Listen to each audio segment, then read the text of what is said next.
बहुत अच्छा है, जिस दिन उसके पास पैसे आएंगे वो सारी चीजें करने लगेगा, क्योंकि उसको डे वन से करना था। पहले उसके पास पैसे नहीं थे करने के, अब है तो वो करता है। अब एक है जो बहुत क्रूर है, जिसके अंदर हमेशा से बहुत द्वेष की भावना रही है, लोगों से जलने की भावना रही है, उन्हें नीचा दिखाने की भावना रही है, उनसे बदला लेने की भावना रही है। और अगेन मनी इज पावर। जब तक धन नहीं है आपके पास पावर नहीं, पावर नहीं तो किसी और का बुरा करने से पहले खुद का ही बुरा हो जाएगा। लेकिन जिस दिन इस व्यक्ति के पास धन आएगा, ये क्या करेगा? वो सारी भावनाएं बाहर निकलेंगी, क्योंकि अब इसको लगेगा मेरे पास पावर है, अब कोई मेरा कुछ नहीं बिगाड़ सकता। और हमें उस दिन क्या लगता है, देखो धन आते ही बदल गया, वो वही था, असलियत दिखा नहीं पा रहा था पहले। तो धन व्यक्ति को बदलता नहीं है, धन उसकी असलियत बाहर निकल आता है। फिर तो धन अच्छा हुआ ना। वो नहीं आता तो शायद आपको क्या पता कि आप सांप के साथ रह रहे होते, असलियत तो बाहर आई।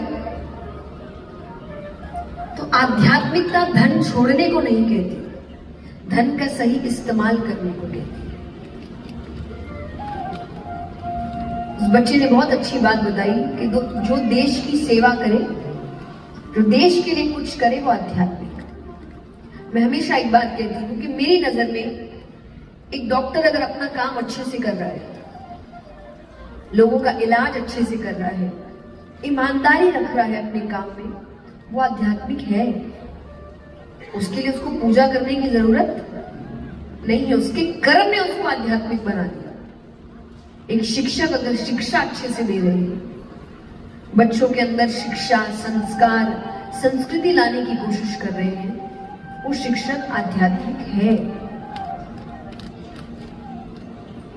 तो भगवान, फिर से कहूंगी, गीता में तो भगवान ने अर्जुन से नहीं कहा, वरना अर्जुन जो कह रहा था ये कर सकते हैं, वैराग्य ले सकते हैं, भगवान भी कहते हाँ चलो इसको छोड़ते हैं युद्ध, थोड़ा जाके पूजा करके आते हैं।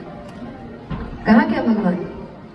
भगवान ने कहा तुम्हारा धर्म क्या है उस पर नजर डालो, आपका धर्म क्या है।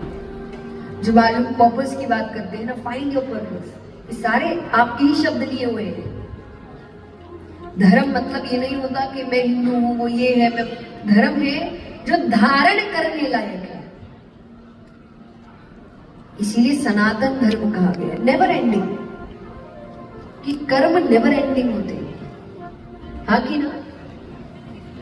गीता जी कर्म पे ही तो फोकस करती है ना, पूजा पे करती है क्या? बताइए, कौन कितने घंटे पूजा कर सकता है वो तय करेगा नहीं, कौन कैसे कर्म करेगा वो तय करेगा। तो आपको ये समझना है कि आध्यात्मिक होना अच्छे कर्म करना है, एक ऊंची सोच रखनी है। ऊंची सोच क्या है कि जब भी आप कोई काम करें, आपके मन में विचार आए कि मेरा तो भला हो, क्योंकि उसके बिना मनुष्य काम नहीं कर सकता, कि मेरा तो भला हो पर मेरे काम से समाज का भी भला हो। ये इतनी सी सोच रखना शुरू करिए और आप आध्यात्मिक हो जाएंगे। और याद रखिए, आध्यात्मिकता बुढ़ापे के लिए नहीं है। ये कौन समझा के चला गया मुझे नहीं पता कि आज हर कोई भगवान को मनाना बुढ़ापे में ही शुरू कर रहा है। कौन सिखा के गया है? क्योंकि अगर आप अपने शास्त्र उठाएंगे, भगवान के तो जितने भक्त हुए सब छोटे छोटे हैं। हाँ कि ना?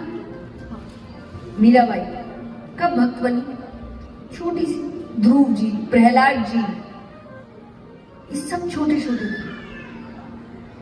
हमें किसने सिखा दिया कि बुढ़ापे में भगवान को मनाते? और माफ करिएगा, सुनने में अटपटा लग सकता है, पर सत्य है कि जब आपके हाथ पैर काम नहीं कर रहे, आपका शरीर काम नहीं कर रहा, और उस कांपते हुए आवाज के साथ, कांपते हुए शरीर के साथ आप कहते हैं अब भगवान को बुलाएंगे, भगवान कहते हैं हम बुलाएंगे।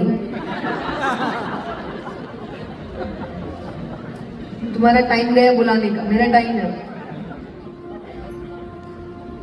अब आप बुला के करेंगे क्या? अधिकतर घरों में जाते हैं जो घर के बूढ़े हैं, बुजुर्ग हैं, वो आपको रामायण पढ़ते हुए मिलेंगे, वो आपको भगवत गीता पढ़ते हुए मिलेंगे। और मुझे लगता है अब पढ़ के क्या होगा? शास्त्र आपको क्या सिखाते हैं बताइए?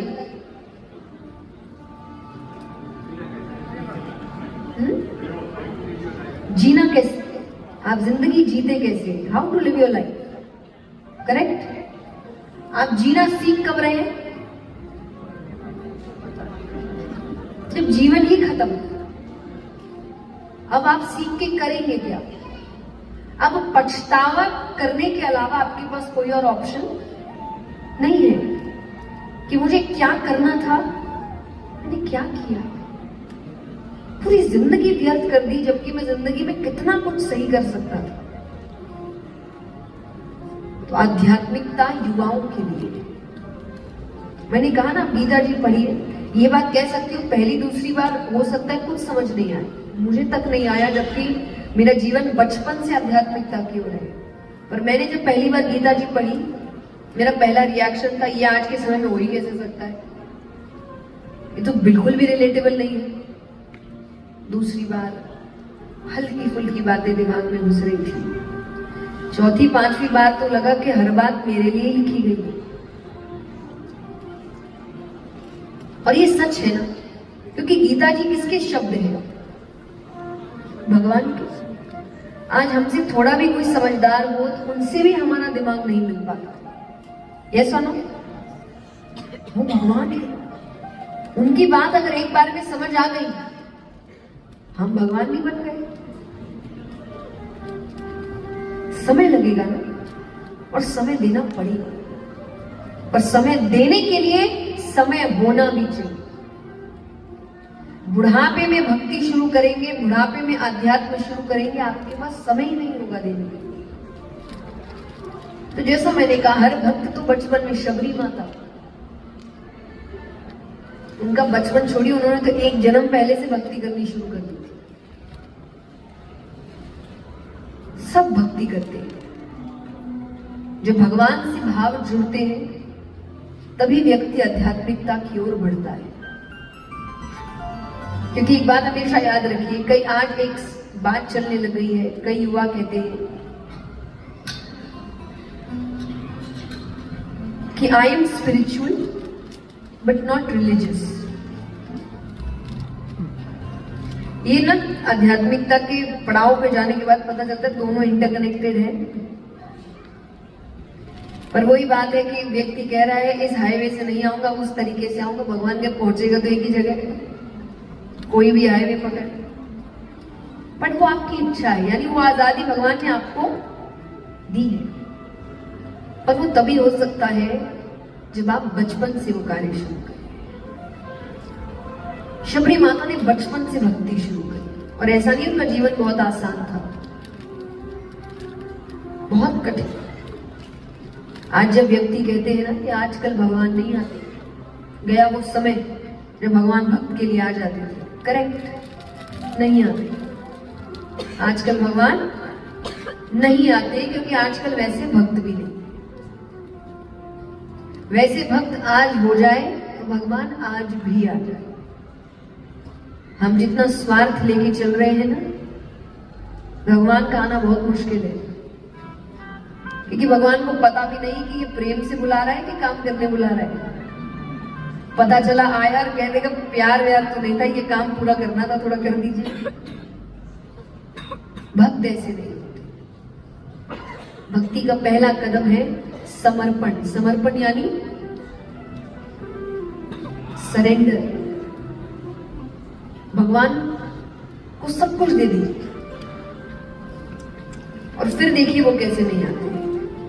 प्रत्यक्ष रूप में आए ना आए, अप्रत्यक्ष में तो जरूर आए। जब कोई आपसे कहता है ना मेरे साथ चमत्कार हुआ, चमत्कार मतलब थोड़ी भगवान अपने रूप में आके खड़े हो जाते हैं, पर आपको वो भावनाएं महसूस होती है कि कोई शक्ति है मेरे साथ जो मेरे काम बना रही है, मुझे संकट से बचा रही है। कोई भगवान है, ईश्वर एक भाव है, रूप तो हमने बनाया, हाँ कि ना। इसे देखिए, हर चित्रकार कृष्ण का रूप भाव है। आप जो रूप देंगे वो उस रूप में ढल जाते हैं। भाई इससे ज्यादा अच्छा प्रेम मिलेगा कहीं? पूरा जीवन निकल जाता है और हम बदल नहीं पाते सामने वाले को। और यहाँ भगवान कहे भक्त मुझे जिस रूप में भजता है मैं उसी